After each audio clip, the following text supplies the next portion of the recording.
napigilan ang araw. Ngayon'y isang bagong liwanag ang aking nakita. Taliwas sa aking malay, umibang kulay.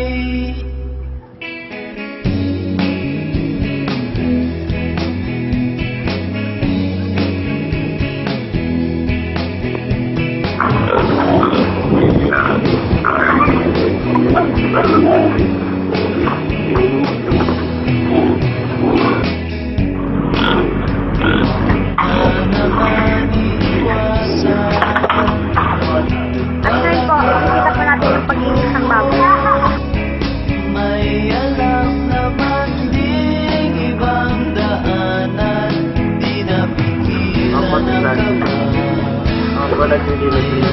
Ikaw na mag-isa. Ngayon'y isang bagong liwanag ang aking nakita. Taliwas sa aking malay, umibang kulay. Ngayon'y isang bagong liwanag ang aking nakita. Taliwas sa aking malay, umibang kulay. Ng paligid ko, ngunit isa pa rin ang tinig ng paligid ko. Ngunit isa pa rin ang tinig ng paligid ko. Ngunit isa pa rin ang tinig ng paligid ko.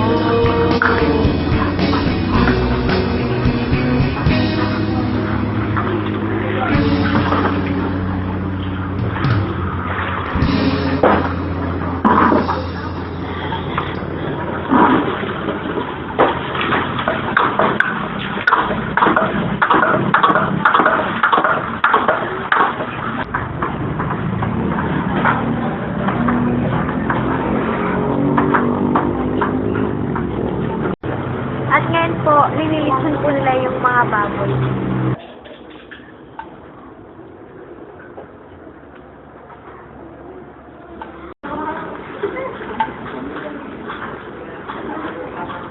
Dado. Pagpitan lechon.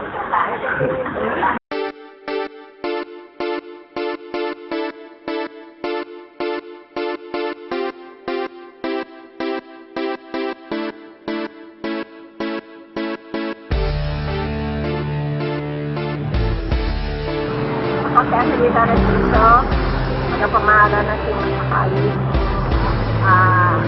Nag-umpisa kami ng 2000. Noon nagtatanim na kami dito ng kangkong. Tapos, siyempre kulang yung sinikita. Kaya nag-isip yung mister ng itong pagkakakitaan. Noong panahon na yun, hindi pa nadadaanan tong highway na to, wala pa. Nag-try kami magtinda ng saging, ube, kung anong maitinda. Kaso na sa maghapon, dahil maghapon, hindi kami nabibilang. Kinabukasan, lalabas na naman namin, nakapasok na naman namin. Tapos, pag-isip ko, mister ko, nag-try kami magluto ng malagkit na suman sa India. 5 kilo muna. Tapos, pag hindi siya naubos, nilala ko ng ginang ko dyan sa Bilyara nila sa mga bahay-bahay dyan. Tapos ng malaon, kasi dinadaan na yung mga nagtatrabaho dito sa EPSA. Ayun. Minsan nakakabalot na kami ng kakaban, 2 hanggang 3. Kaya nakapagpapayo kami ng ganitong kalaki. Nakaila atras na nga kami dito. Tinulungan din kami ng bayoko sa pagpapatayo. Tapos nakapagparal din ako ng anak ko, nakatapos na ako sa nurse, isa gagraduate na sa business management, at isa sa high school. Tapos meron din kaming konting na. Kahit sa mga kita, hindi man masyado malaki.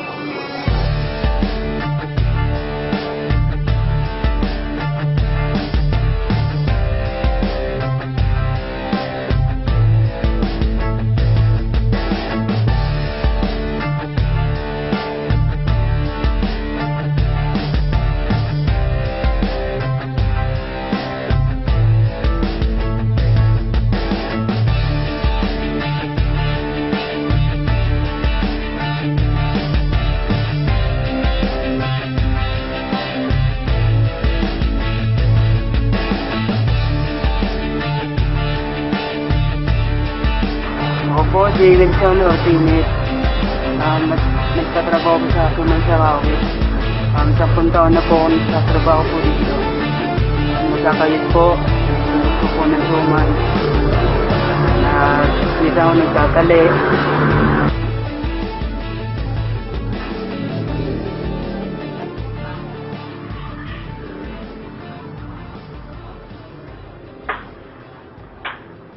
Ako si Josie Cabrera Alix, dating taga Tabon 1, Kawit, Cavite. Ngayon kasalukuyang naninirahan sa 827 Santa Rosa 1, Noveleta, Cavite. Ako yung dating nagbabalot dito ng 2 months, 7 taon na kami dito. Pinsan ko yung may-ari, si Gigi at si Ronald Casito. Maayos naman ang kanilang palakad sa kanilang mga tauhan, marami silang natutulungan, lalo na yung mga taga rito. Dati akong nagbabalot na umalis ng Pilipinas, galing Bahrain, ngayon bumalik, eto na naman, nagbabalot. Parang katiyahan na rin sa amin ng tumulong sa pagbabalot na ganito. Ang tuma namin ay napakasarap. At nandito po tayo ngayon sa kulungan ng mga baboy. Ano ba yan?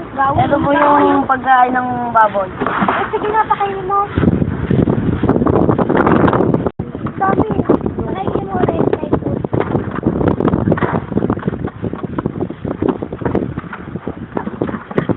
Nag-away ko.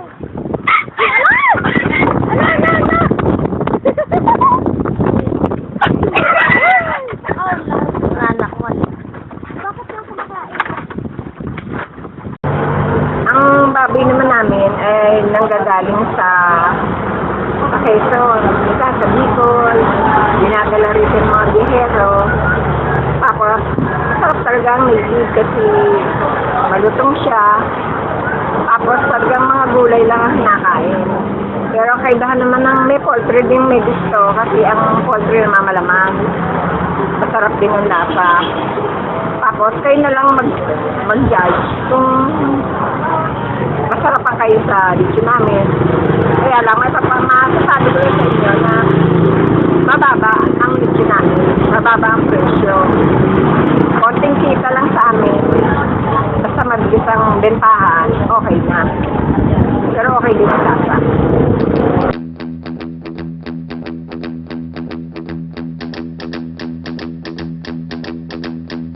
I can see across the bridge. Baka may ano dyan. Baka may ano. Ano yan? Ba't yun nga yung baboy? Hundreds of years. Infants will run.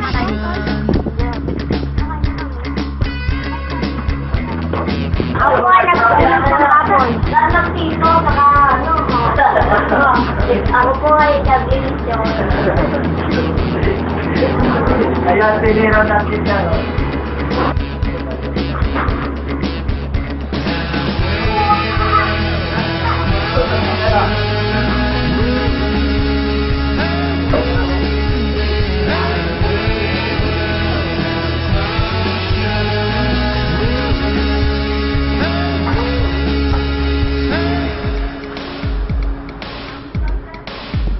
All the medicine's gone. Nature will save us.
inanyayaan ko kayong pumasyal dito sa aming tindahan para matikman niyo ang aming mga produkto tulad ng suman, sariya, suman sa gata, sumang kasaba, ampala, sumang galapong. Meron din ho kami dito ng biko, palabong, mga lechika, tabi.